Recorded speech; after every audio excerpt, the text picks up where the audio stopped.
I've got some good news. It's been 1 full year since I had Chiari decompression surgery, and I just want to say thank you all so much for following my story and providing support and encouragement over the past year. I started this channel originally as a way to update my friends and my family about my condition. It was very overwhelming for me at the time to call every single family member, every single friend, every single person who needed to know. So what I ended up doing was making a few channels or making a few videos, uploading them on here, and then sending out the link. And for me, that was just so much easier, so much less stressful to do that than it would be to say my story over and over and over and over again.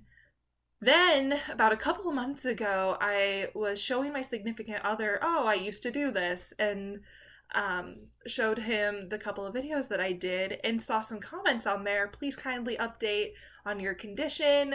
I just recently was diagnosed. I'd love to hear about how you're doing. So here I am. Thank you all so much, like I said, for following up on that. I was expecting my friends and family to watch this. I wasn't expecting complete strangers going through the same thing to not only relate, but to want to know more. So hopefully I'll be making some more videos in the future of not only my personal journey, but those who have been riding on this journey with me, my family, my friends, my significant other.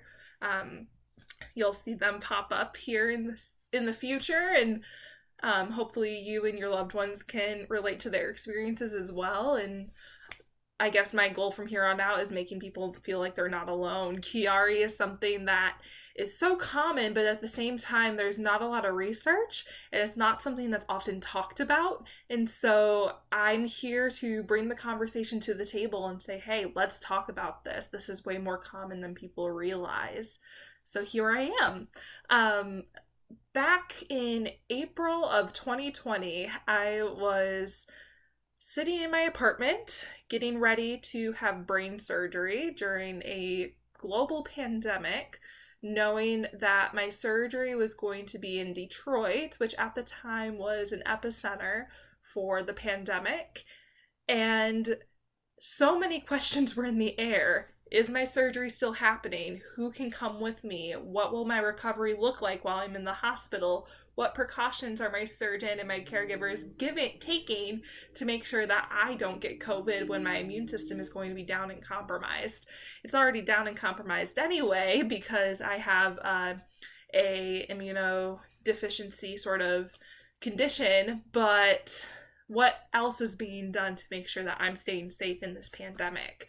And I do want to say that my surgeons and the people who are working with me were so diligent and so careful to make sure that I was being taken care of. I also want to give a shout out to, there is a pastor, Doug, I'm struggling to remember his last name, but he's down in Detroit. He was going to let my mom and I stay with him and his wife, and might let my mom stay while I was in the hospital. And unfortunately, they ended up having some COVID symptoms right around that time, so their church ended up paying for my mom to stay in a hotel that was working with the hospital to allow patients and their families to have a place to stay during the pandemic. So I want to say thank you to them. I want to say thank you to the gentleman who brought a lot of peace and comfort to my mom while she was sitting in the hotel room just waiting for me by having somebody for her to talk to, letting us have some milk for my mom's tea. Something that I don't think people remember often enough is how much the little things matter and the little things make an impact. So regardless of what I've been through, I just want to say thank you to those people as well. You took a lot of stress off of my mom's shoulders in what was a very stressful time. And for that, I'll never be able to repay you or thank you enough. With my surgery, it was April 13th last year, 2020. I went into the hospital and I checked in. I was the only person in sight, me and my mom, and they started me off in a separate room for just case history and getting me prepped and everything. And then we moved to the surgical floor My mom was able to stay in the waiting room that whole time while I was whisked away into surgery. And I remember not a lot. I remember that my surgeon's nails were yellow, and yellow to me is just a very happy color, and it's my favorite color. But beyond that, I don't remember much before my surgery. I remember being in pain, and I remember wearing this mask that my mom made, and um, just sharing stories about people making masks and how things were going in the pandemic. But beyond that and the yellow nails, I don't really remember a whole lot. My surgery was supposed to be 4 hours long. The first part was the Chiari decompression that I'm sure many of you have read up on, and if you haven't, feel free to take a read, or I describe it in a previous video of mine. The second part of my surgery was to drain out a cyst that was on my pineal gland. And the pineal gland, there's not a lot of research on it, but the general consensus is that it regulates melatonin for your body. So melatonin, sleep, you typically take melatonin when you can't sleep. In my situation, my pineal gland was super wacky and it was making too much melatonin, and I just slept all the time, which isn't exactly great for a grad student who needs to study. So ended up, like I said, the first part of my surgery was for the Chiari. That went beautifully. When she went in for the cyst for the second half of the surgery, we discovered that the cyst was a tumor, and not one that she was able to remove fully. She was able to take out the middle portion of the tumor, but because of the way that the veins wrapped around the tumor and how the tumor sort of integrated into my brain, the outside portions of my tumor could not be taken out. So between that, they also discovered I had hydrocephalus of the fourth ventricle, so that's another thing that you can Google. Just basically because my spinal fluid wasn't flowing properly due to the Chiari, there was this buildup of fluid in my brain as well. That was, I'm sure, contributing to many of the issues that I was having. So got all that taken care of, and I was in the hospital for about 3 days. They put me on the pediatric ICU floor. Partly was due to COVID, also because I was a brain surgery patient with an unexpected complication. My surgery went from being 4 hours to being 8 hours long, and the pediatric floor tends to just have nurses around the clock checking more frequently than what an adult would have. That's my understanding anyway. I could be totally wrong. That's just how it was explained to me. So I was on the pediatric floor for 3 days, and then I was discharged directly from the ICU. I don't remember much of my time in the hospital because I was sleeping.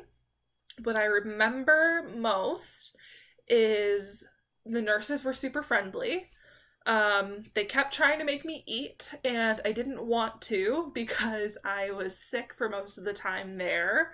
But I was finally able to eat some Jell-O before I left, so that was a good sign. And severe double vision. I had insane double vision, so I had to be guided to the bathroom if I wanted to use the bathroom, guided to my bed, and the double vision carried on for, I want to say, a month and a half to 2 months after my surgery. I don't know if everybody experiences double vision, but that's certainly something that I experienced. When I got home, for me, it was a 5-hour drive from the hospital to my house. My cat's gonna make an appearance while I'm telling this story. It was about a 5-hour drive. I slept for most of that drive, just like I slept for most of the time in the hospital. Made it home. They had a walker for me because with my double vision, I had a really hard time telling exactly where I was. So just having something I could hold on to that I knew I was at least going in a straight line, even though I may not have felt like I was going in a straight line. And then I slept for a good 2 weeks, it felt like. At first, the TV wasn't on, and then I was like, okay, let's try and bring in something different. So then I had the TV on, but it was at a low volume and the screen was mostly dark. My headaches were pretty bad once I I want to say about a week and a half after my surgery, my headache started getting pretty bad again. But that's also too because you're adjusting to new medications. The swelling is going down from the surgery. Your nerves are starting to regenerate from when they had to cut. And so my brain was just like, oh my goodness, all this stuff is happening at once. So understandable that there were some headaches after the surgery. And then it progressed to, okay, let's brighten up the screen a little bit. And then, okay, let's brighten up the screen a little bit more. And then maybe I'll sit up while I'm watching TV. I watched a lot of Family Feud and Game Show Network during my recovery. So if you ever need somebody for a Family Feud game, Steve Harvey, I'm your girl. I watched just about every single episode of Family Feud that he has hosted, and not gonna lie, I think I could win that car. So yeah, that was my recovery for the first month and a half or so. It's just mainly laying in bed, walking to the bathroom. I do want to say at this time, thank you so much for my mom and my brother who were there every single day, every single night when I called for them to get me some more water, just cater to my every need while I was recovering, while I was home. And then also to Marilyn and Frank at the end of the road from me.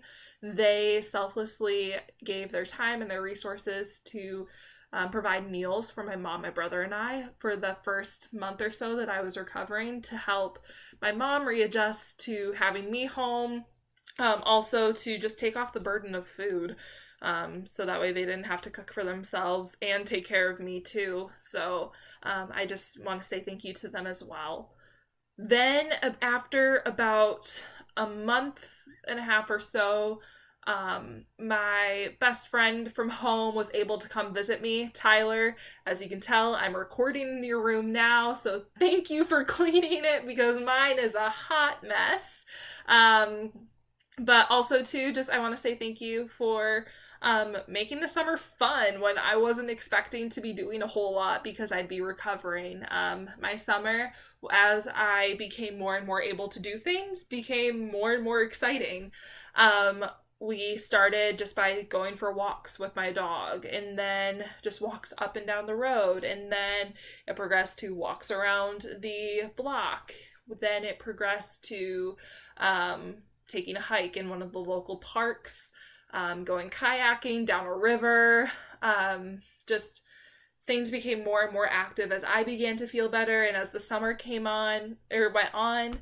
I tend to be pretty ambitious, and so when I would push myself a little further than I probably should have, Tyler and my mom, my brother were certainly the voice of reason to say, hey, Morgan, maybe don't do that. So thank you so much for being the voice of reason when I was very much like, no, I'm gonna do it anyway. Then in the fall, I came back to university and I started grad school again. I rejoined the second year timeline of study. I'm an audiology graduate student, which is a 4-year program for my university. So by the time I'm done, I'll have my doctorate of audiology, which is ears and balance. Hearing and balance is kind of our groove, our jive. When I started back in the fall, I was taking technically 2 classes. The first would be my clinical rotations. I was on campus seeing patients for that whole first semester, and it was great. That's probably my favorite part of grad school, is seeing patients. And for me, it was really cool to just be back in the clinic and running tests on myself post-surgery. I was able to go into my neurosurgeon in October for my one of my post-op appointments and say, oh, I ran this test on myself and this is what my hearing looks like. This is where it used to be. Why is it different? And just see that interprofessional teamwork firsthand in my own case. Then the second class I took was geriatrics, so working with the older population for hearing. And that was the only class I took. So definitely eased myself back into courses that first semester. Now I'm in my second semester, just about to wrap that up, and I'm in 5 classes now. The first being my clinical rotations, and then the second being vestibular assessment. And through that class, I'm learning how to do the different balance testing that quite a few Chiari patients in some of the support groups I'm in have said that they've done and hated. Specifically, the one where you shoot water or air into a person's ear and people just feel dizzy really bad after that. So, taking that class right now, and it's really cool again to see how Chiari fits into just that balance testing. So many Chiari people do struggle with balance because their brain is squished and their brain's saying, what am I supposed to do? I don't have room to balance. So it's great to see that play out in that class. The second class that I'm taking that also kind of relates with Chiari is auditory processing disorder. So that's a disorder where you're hearing things normally, the pathway to your brain works, and then all the sounds get to your brain and your brain says, what am I doing with this? So that is something that is also common in Chiari, but not something that's super well researched quite yet.